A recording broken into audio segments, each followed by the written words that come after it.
Je payais tout. Nicolo accusé d'avoir profité du portefeuille de Victoria, il monte au créneau. Nicolo ne compte pas se laisser faire dans sa guerre l'opposant à Victoria. Accusé d'avoir profité de cette dernière, le candidat a poussé un gros coup de gueule et mis les choses au clair.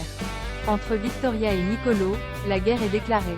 Depuis leur récente rupture, les deux candidats ne cessent de se clasher via écrans interposés. Décidée à raconter sa vérité et prouver qu'elle n'a pas trompé son ancien chéri avec Bastos, la jeune femme a déclaré dans ses stories Instagram: « Avant-hier, il m'a envoyé un message où il a terminé par « Bonne continuation ». J'ai répondu « Bonne continuation à toi aussi ».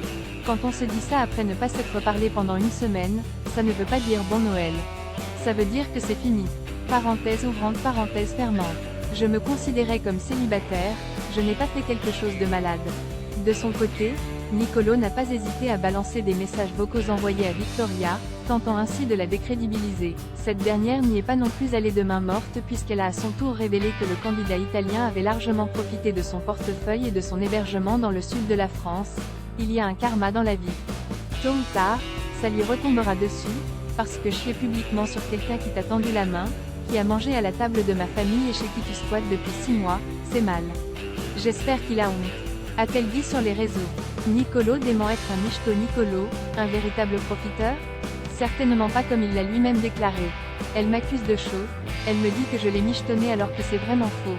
Avant de s'en prendre de nouveau à Victoria, elle aurait pu venir à Milan, elle a jamais bougé son C***. Vu que moi j'étais chez elle, j'ai tout payé. Le restaurant, les courses, les cigarettes, les boîtes de nuit, tout. Parenthèse ouvrante, parenthèse fermante. Je vivais dans une valise, j'ai encore des fringues dans ma voiture. Parenthèse ouvrante, parenthèse fermante. Vu que j'étais chez elle, moi je payais le plus possible. Elle était contente de ça, elle me disait, c'est la première fois que j'ai un mec qui paye.